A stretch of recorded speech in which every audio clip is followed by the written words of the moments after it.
जो आंगनबाड़ी वाली लोगों ने जो प्रोटेस्ट किया, इनका जो गुस्सा है और जो फ्रस्ट्रेशन है वो बाहर है। इसके कारण लोग ज़्यादा गुस्सा में रहते हैं। उन काम का प्रयोग किया है जीतनराम मांझी। सीनियरिटी का एक अलग रिस्पेक्ट होता है और उसकी एक अलग गरिमा है। आज के दिन में जनता की आवाज़ को सुनने वाला बहुत कम, और एक आम जनता अपने एग्जिस्टेंस के लिए लड़ रही है, न कि कोई फैसिलिटी के लिए लड़ रही है। तो उन्हें बैठा के सुनना चाहिए, न कि उन पर लाठीचार्ज या इस तरह की जो बातें होती है, ये नहीं होनी चाहिए। हमारे फादर हमें बनाए हैं, तो अगर हम उनसे हाई पोस्ट पे चले जाएंगे तो क्या हम अपने फादर को तुम ताम कर सकते हैं? और मांगे ऐसी नहीं है कि कोई नाजायज़ मांगे हैं। सरकार को अब संवेदनशील होना होगा। तो ये जो अभी आंगनबाड़ी के लोग जो इस तरह से प्रोटेस्ट कर रहे हैं, तो ये प्रोटेस्ट उधर से शुरू हो जाएगा। देखिए, हमारे साथ आशुतोष त्रिवेदी हैं, मशहूर डॉक्टर हैं, राजनीतिक विश्लेषक हैं। सीधे इनसे बात करते हैं। डॉक्टर साहब, जिस तरह से आंगनवाड़ी सेविका लगातार 4-5 दिनों से सड़क पे है, उन पे लाठी चार्ज किया जा रहा है, वाटर कैनन का उपयोग किया जा रहा है, और ये लोग कह रहे हैं कि हम लोग टस से मस नहीं होंगे। क्या लगता है, आंगनबाड़ी सेविका हो या नियोजित शिक्षक हो, ये आने वाले दिनों में बिहार सरकार के लिए यानी नीतीश सरकार के लिए खतरे की घंटी? देखिए, जब भी किसी तरह की कोई प्रोटेस्ट होता है या कुछ ऐसी बातें जो लोग अपनी बातों को रखना चाहते हैं, तो सरकार उस चीज़ों को दमन करने की कोशिश करती है। जबकि आप देखिए कि एक जो अभी जो हो रहा है, जो आंगनबाड़ी वाली लोगों ने जो प्रोटेस्ट किया है, तो कहीं ना कहीं उनके किसी अधिकार में या उनके किसी फैसिलिटीज़ में, या वो जो लोग काम कर रहे हैं उनको अगर उस तरह की चीज़ें नहीं मिलती हैं, तभी ये जो इनका जो गुस्सा है और जो फ्रस्ट्रेशन है वो बाहर आता है। सरकार को अब संवेदनशील होना होगा, खास करके जनता के बातों को लेकर, जनता के प्रॉब्लम को लेकर। अगर आप देखें, हमारे जितने भी माननीय विधायक हैं, मंत्री हैं, जितनी सुख सुविधाओं के साथ रहते हैं, और एक आम जनता जो है वो किस तरीके से रहती है। अगर ये सुख सुविधाएं बंद हो जाएं, तो ये जो अभी आंगनबाड़ी के लोग जो इस तरह से प्रोटेस्ट कर रहे हैं, तो ये प्रोटेस्ट उधर से शुरू हो जाएगा। तो कहीं न कहीं एक आम जनता के सुख सुविधा और उनके जो बेसिक नीड है, उसको दरकिनार करके इतने बड़े जो राजशाही चलती है, इसके कारण लोग ज़्यादा गुस्सा में रहते हैं कि आप हमारी बातें क्यों नहीं सुनते हैं।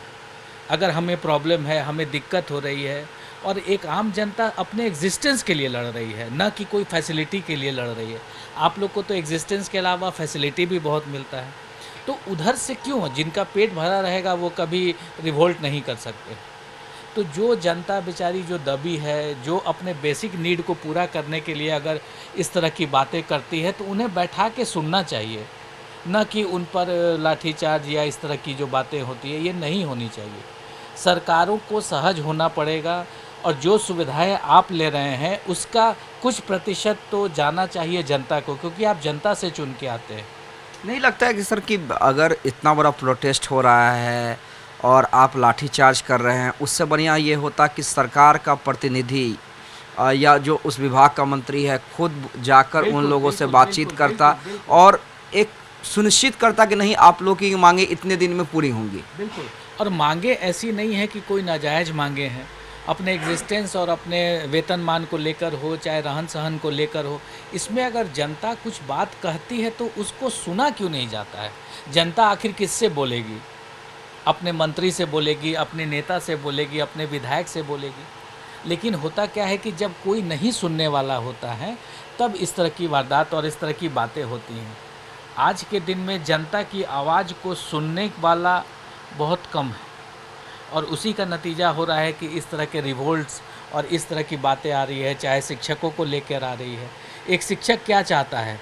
एक अच्छा वेतनमान, एक अच्छी उसकी रहन सहन हो, एक पीसफुल लिविंग हो, तब ना वो समाज में जो बच्चे हैं उनको पढ़ाएगा, लिखाएगा, उनको समाज के लायक बनाएगा।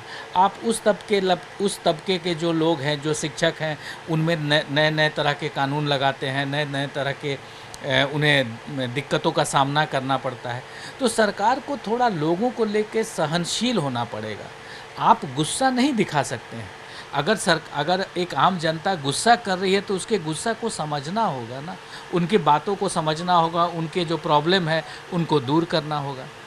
सिर्फ गुस्सा दिखा के दमन की नीति।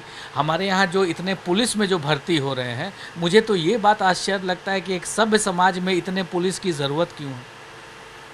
आप शिक्षकों की बहाली कीजिए, आप जो आंगनवाड़ी है उनकी बहाली कीजिए, समाज में जो स्वच्छ रखते हैं, जो नगर निगम के लोग हैं उन लोग को बहाली कीजिए। ये पुलिस की बहाली इतनी क्यों हो रही है?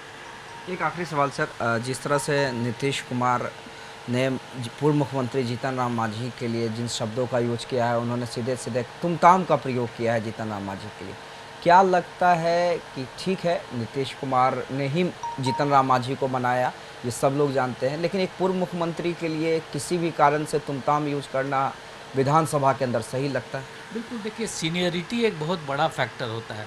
हमारे फादर हमें बनाए हैं, तो अगर हम उनसे हाई पोस्ट पे चले जाएंगे तो क्या हम अपने फादर को तुम ताम कर सकते हैं? तो सीनियरिटी का एक अलग रिस्पेक्ट होता है और उसकी एक अलग गरिमा है, और शायद कहीं ना कहीं इस गरिमा में अगर कुछ डेंट होता है तो लोगों को अंदर से महसूस होता है कि ऐसा नहीं होना चाहिए।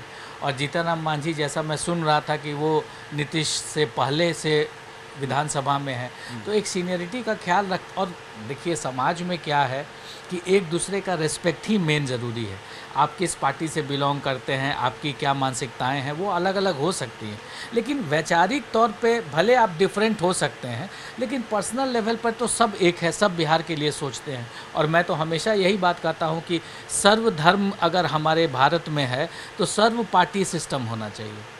अब हो सकता है कि इसको एक बार प्रयोग करके देखा जाए कि एक पार्टी के अगर 32 मंत्री हैं तो 10 मंत्री हम अपोजिशन को भी रखें अपने पास, तो शायद एक जो ऐसा बिहार जिसकी हम कल्पना करते हैं, जो एक मॉडल बिहार बने, वो बहुत ज़रूरी है। खाली कहने को हम बिहारी सब पर भारी कहने से नहीं होगा, कुछ ऐसा स्टेप ज़रूर उठाना होगा जो पूरे भारत में इस तरह का जो एक पॉजिटिव जो स्टेप है, और नीतीश कुमार हमेशा पॉजिटिव स्टेप लेने के लिए जाने जाते हैं। तो शायद अगर इस तरह की उनका विचार हो या इस तरह की बातें अगर आती हैं पॉलिटिक्स में, तो शायद कल का पॉलिटिक्स क्लीन होगा, और हमें कल के पॉलिटिक्स की ज़्यादा चिंता है। चलिए, देखिए जो बात कर रहे हैं आशुतोष त्रिवेदी, वो शायद सुनने में अच्छी लगती हो, लेकिन शायद ही कोई पार्टी ऐसी सोच रखती हो कि अपने विपक्ष को सरकार में शामिल कर सके। खैर, लेकिन जो आंगनवाड़ी सेविका की जो मांग है उसे जायज़ बताते हुए डॉक्टर आशुतोष त्रिवेदी ने कहा है कि लाठीचार्ज से बढ़िया ये होगा कि सरकार जाए या उनको बुलाए, उनसे बात करे और उनकी समस्याओं का समाधान करे।